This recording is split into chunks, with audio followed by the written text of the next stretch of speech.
Oh man, it's fun to be back at the bench. We're working on a Hanomag 251, the most built half-track of World War II, featuring parts from Hanglar, IMAX, Clark, and FlySky. This episode, we're going to finish up the reference model, and we're going to also talk about some things that we've learned by building this model. So let's bring you up to speed from episode number 2. We built the lower portion of this German Hanomag. This is probably the most built half-track of World War II. It differed from the American half-track by being considerably larger, had quite a few more wheels associated with it, and it was quite a bit more complex.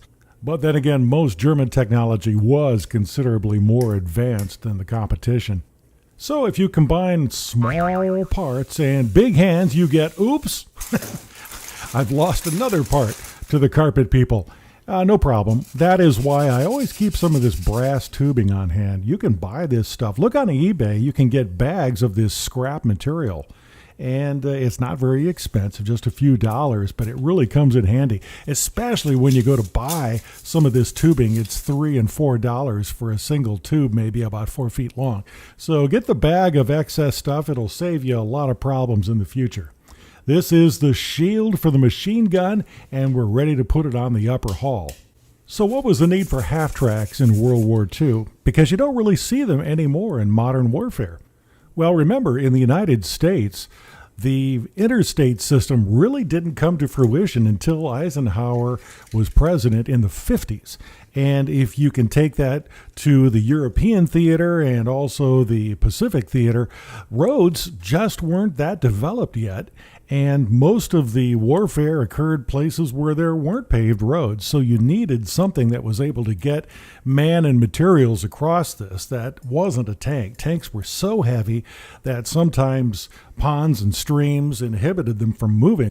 And these half-tracks were not nearly as heavy as the tanks. The big difference between the American version of the half-track and this Sonderkraftzug 251 was the complexity of it. You notice it had the overlapping wheels, and it also had a longer wheelbase. That is good and bad. The good thing about it is it had an amazing amount of traction. The bad part about it is the front wheels could not handle all of the turning that was necessary because so much of the weight was on top of the tracks. So they actually had to come up with a halfway system. During the short turns, it would be just the front wheels that were being used to turn the whole vehicle.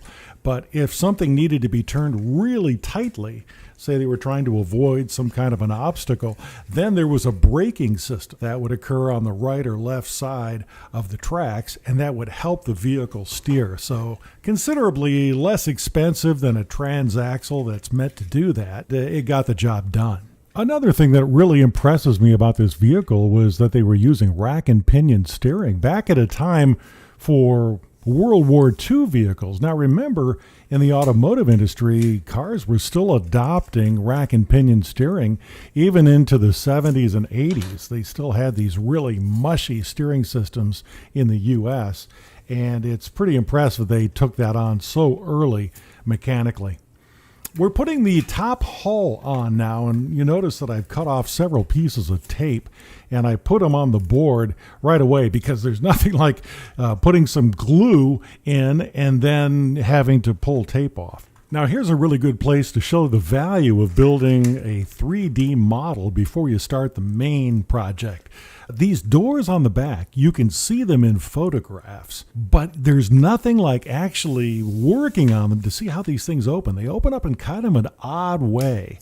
I even made a little bit of a mistake when I was putting these things together and had to redo a little bit of work. That helps you understand this was kind of a complex machine. Not really sure why the doors are different, they just are. Yeah, that's me wearing a loop. That's a jeweler's loop. You wouldn't believe how helpful it is when you're working on these tiny, tiny little parts.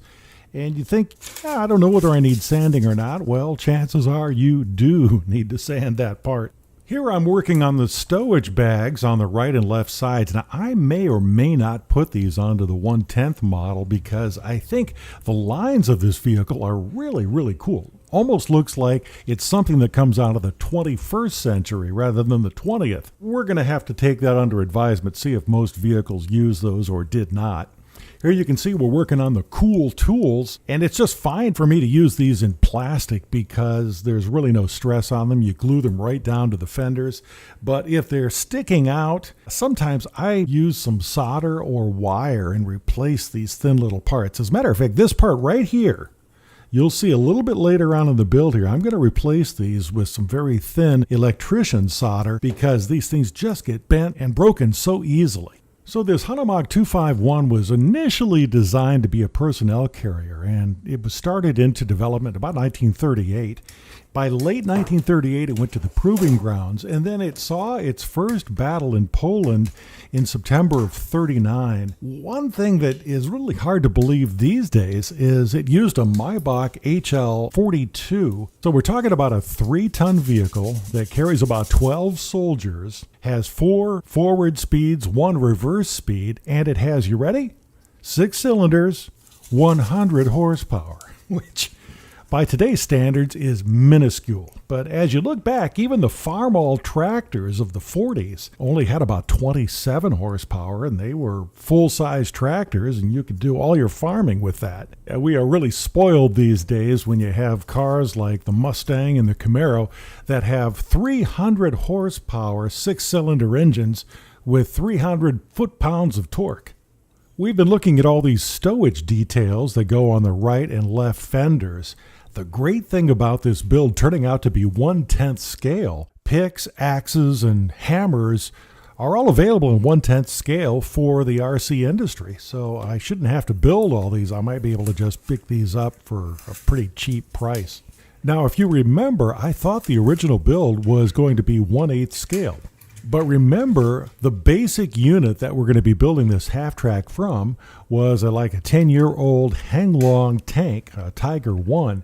Now, the Tiger 1 has those great overlapping wheels that we need to have for this Hanomag. And I took the width and the length that I needed and I had available on this tank. Then I took the front chassis and I took the wheels and so forth and measured those all out. 1/10 scale fits perfectly, and that's going to be great for getting all the little ancillary parts that we need to do this scratch build. In part 1 of this series, I said that no other RC vehicles of the half-track type are available. Now, of course, the M16 is made in 1/16 scale. That is available. However, the other ones for this particular vehicle, the Hanomag 251, there are 2 vehicles that you can buy, both in 1/6 scale. One is from Field of Armor, and that is a metal tank that you fold up from sheet metal. And the other one, Armor Tech, is a beautiful, beautiful model, but it's thousands of dollars. And it has cast and machine parts. They are just utterly fantastic, but unfortunately out of my budget. So we're going to be building this thing in 10th scale. Hopefully we're going to be spending probably $300 to $400 building this, and it's something that really doesn't exist in a smaller scale. One good thing for you, if you decide to build one of these in 1/10 scale, watch the series and you'll miss a lot of the mistakes that I'm going to go right into. So let's all go boldly forward in a sign of solidarity. Well, you see here we are getting into the final stages of this build, and we are working on what you've heard of as windshields. These are windshield shields. These guys would have to peer out of while being pot-shotted by snipers in the grass. Now let's go back to working on those very fragile little wickets on both front fenders. Those things were bending and getting broken off, so I decided to go back. We're going to re-engineer these things. I'm using some very, very thin solder, which is perfect because you can bend it into place right after gluing. Now, I'm using cyanoacrylate here and some of that accelerator because you really can't use the styrene glue. It won't stick the metal to plastic. After I put these both in, it's a real tiny little rear view mirror that I stuck on, but that works great. To make the little knobs that are at the end of those stalks, I'm just using little spots of cyanoacrylate glue, and you just continue to build that up over time, and it looks really good. These are the last little shields going on the right and left sides, and we will finish up this build with the little towing hooks on the front, right, and left bumper. And these things are really tiny too. Sticking them into place underneath the fenders are kind of a fidgety little part. On the last page of the instruction sheet, there are 4 different versions of this vehicle, and this is my favorite, the one with the big cannon inside. So that's the one that I'm heading toward. I figure we'll go high speed and reckless with this machine. It has very thin armor, but a really big gun. Okay, let's build one of these figures because it'll just be fun to see what one of these things look like. So I've just picked out one of the guys that looks like he's in a crouching position, and we're going to put him together. You know, this is a real art to be able to get something this small to look realistic. And if you look in any of the modeling magazines, you'll see there are some real geniuses at being able to do this. They're really good with washes, and they're able to work these things up into figures that look like they're much larger than this. Oh no, I think I'm working too quickly and losing control. Ah, no, he's okay. Well, I'm guessing from his pose, either he is missing his bazooka or he's got a terrible case of dysentery. Well, anyway, we're going to put on his little back roll here and his knife, and this little guy is all together. And I'm going to leave the rest of these to my son Landon, who's also going to be painting this up, and we will show it in a later segment. So here is the final build. What have we learned by building this 1/35 Hanomag? Well, one thing I've learned is I want to try to bias the weight on this toward the front wheels. I think my very first go at this will be with an RC car controller rather than a tank controller, because I think I'm going to tie these tracks together. The 1-to-1 Hanomag really didn't have individual tracks. All it had was a braking system on the right or left to assist the front wheels. So with that in mind, that's the way we're going to go for the first one. This 3D model is going to be very useful. All the way down to the exposed rivets, we'll get all those details. And we begin the big build in episode 4 next.